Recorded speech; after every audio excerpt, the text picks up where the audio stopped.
You've probably heard about the opioid crisis, whether it's been through politicians. My administration is officially declaring the opioid crisis a national public health emergency. Or even family members. That is because opioids are probably the most addictive kind of drug you can have. But what is the opioid crisis? Well, let's go back to the beginning. What are opioids? Opioids are a class of drugs made from the opium poppy. Opioids have been used in medicine because they contain relaxing, pain-relieving properties. These medicines include oxycodone and hydrocodone. These drugs can also be highly addictive because their relaxing properties can create a high-like state, often described as euphoric, floating, or even like being dead. A completely illegal opioid is heroin, which is one of the most addictive drugs on the planet. Regular use of opioids, even by doctor's prescription, can lead to dependence and addiction. When opioids are misused, overdoses can happen, sometimes leading to death. Now that we know what opioids are, we can discuss what the opioid crisis is. The prescription opioid crisis, also labeled the opioid epidemic, is a public health crisis attributed to opioid overdose stemming from overprescribed narcotic medication. According to the Centers for Disease Control and Prevention, CDC, opioids accounted for almost 75% of all drug overdose deaths in 2020. By June 2021, synthetic opioids were involved in an estimated 87% of opioid deaths and 65% of all drug overdose deaths. Despite being tracked by doctors worldwide for decades, the prescription opioid crisis was declared finally a public health emergency in 2017. According to the Federal Communications Commission, FCC, more than 560,000 people in the U.S. have died from overdoses since the crisis began in the 90s. As the epidemic has progressed, it has only gotten worse. The number of annual opioid deaths is more than 8 times higher than it was in 1999. The prescription opioid crisis has had 3 waves to date. The first wave began in the 1990s and was caused by the overprescription of opioids, which we will talk about more later. That first wave resulted in the initial rise of overdose deaths. The second wave began in the early 2010s when street heroin was marketed to already addicted people. Heroin was cheaper, stronger, easier to access, and much more addictive than prescription opioids. About 45% of people who use heroin started with an addiction to prescription opioids, according to the American Medical Association.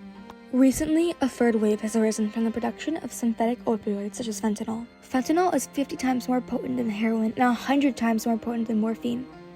Pharmaceutical fentanyl is prescribed to manage severe pain. Illicitly manufactured fentanyl is available in counterfeit pills or mixed with heroin and/or cocaine. In May of 2018, the Drug Enforcement Administration, DEA, stated, "Fentanyl is the most prevalent and most significant synthetic opioid threat to the United States." Purdue Pharma, owned by the Sackler family, produces the drug OxyContin.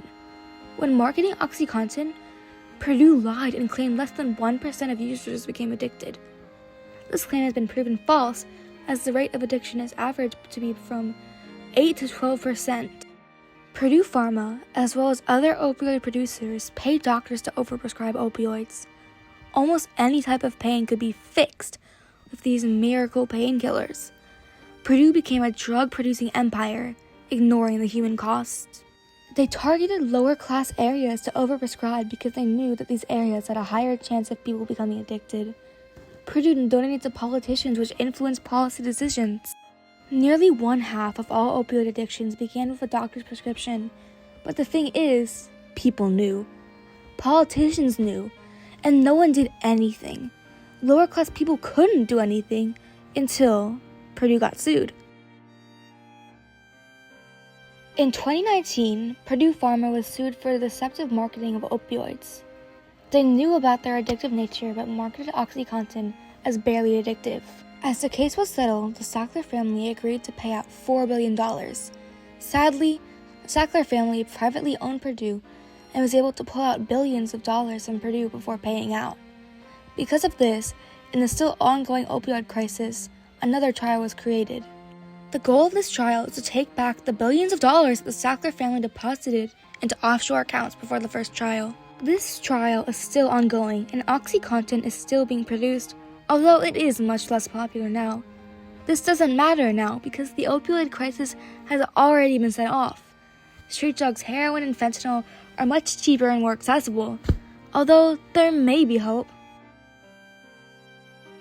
Not only does the opioid crisis result in addiction and damage the individual, but the downstream effects of it can be equally as tragic.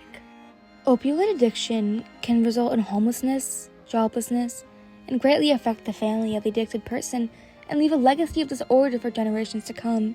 To explain the effects of opioid addiction on the family, I have chosen to interview my mother, whose father suffered from opioid addiction and died when she was just 17 years old. Hi, my name is Kelly Oler. I am Kara's mom.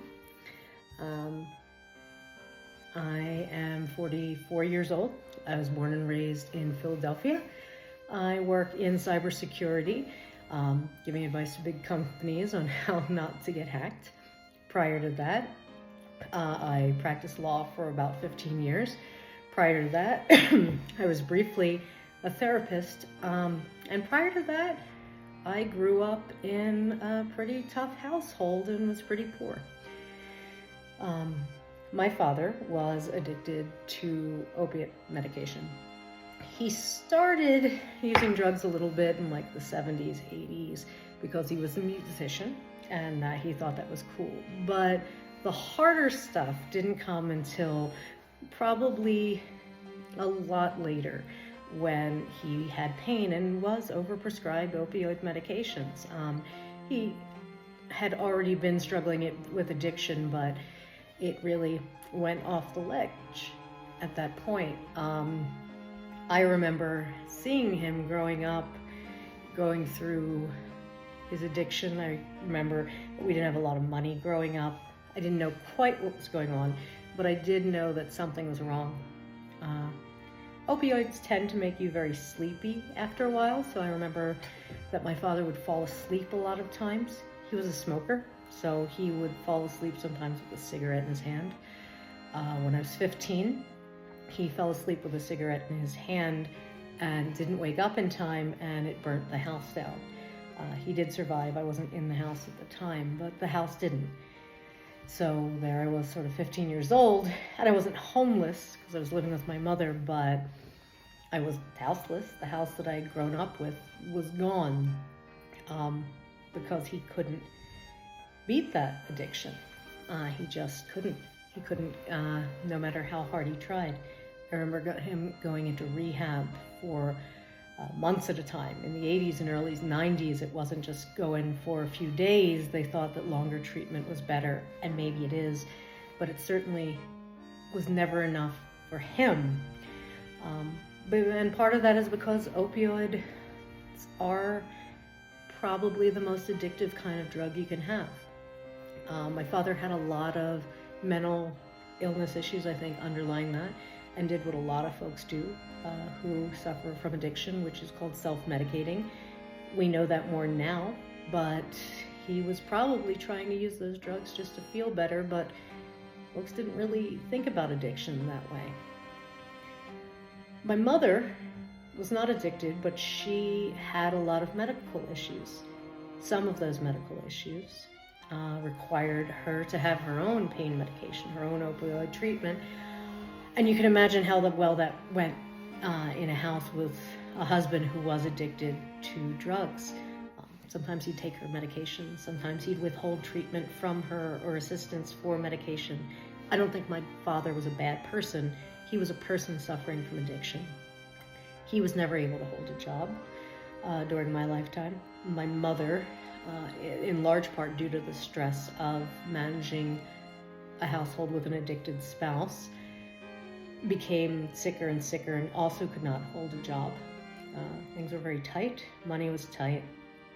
Because we didn't have money, I never learned how to manage money, which sounds like a really weird piece of sequelae from opioid addiction, but that also meant that when I got out of the house and I went to college and I began a career, I ended up in a lot of debt for a while because I wasn't used to having something and not having to spend it right away. Certainly a lot of emotional fallout over the years. I spent many years in therapy, both as a kid and an adult, processing the things that I saw my father go through and that I saw my mother go through, and my feelings about why he couldn't get clean for me, even though now as an adult I know a lot more about how addiction works. But that took a long time, and there are still times and days where I miss him. He passed when I was 17, senior in high school. And I wonder why it couldn't be different. I do not struggle with addiction.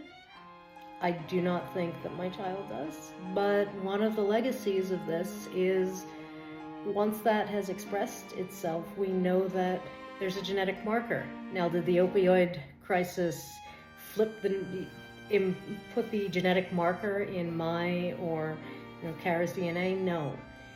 But once it expresses, it's something that we've got to watch. That may be going a little far afield, but sort of that's how I feel. These are the things I think about frequently. I worry about myself in the long term. I worry about my daughter in the long term. I think that we both have advantages now that I didn't have growing up, and supports, and we know so much more about addiction. However, I can say without a doubt that my father's struggles with addiction did not just affect him as an addicted person who died at the age of 49. They deeply affected my mother's health, my own mental health, and then by extension, my daughter's health as well. Hopefully, we will get to a place as a society where we truly understand how addiction works, and we can help folks suffering from addiction move forward so that no family has to go through this. This is just one example of how opioid addiction affects not only the addicted, but their family as well. But it's not all bad news. As my mother remarked in her statements, the world is changing. More treatment is available. People are armed with more knowledge than ever before. There has been more recognition of the severity of opioid addiction and addiction in general.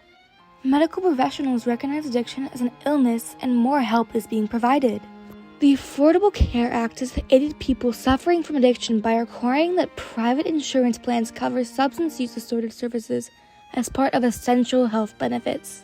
It has also expanded Medicaid, which is the largest aider for people suffering from opioid addictions. So, there is hope. It may seem hopeless at times, but remember, there are so many people in recovery. Addiction affects everyone, not only the person addicted, and care is being provided, not only for the person addicted, but also their family. I will end this video with a quote. It is inspiring to celebrate the estimated 25 million people who are in recovery. People in recovery are heroes for me. So many have been able to rebuild relationships with people they care for, contribute again to society, and regain a sense of purpose and meaning in their lives. It may seem to be a hopeless situation, but it's not. In the midst of this terrible crisis, that's what gives me the greatest hope for the future. Karen Felcher, Harvard professor.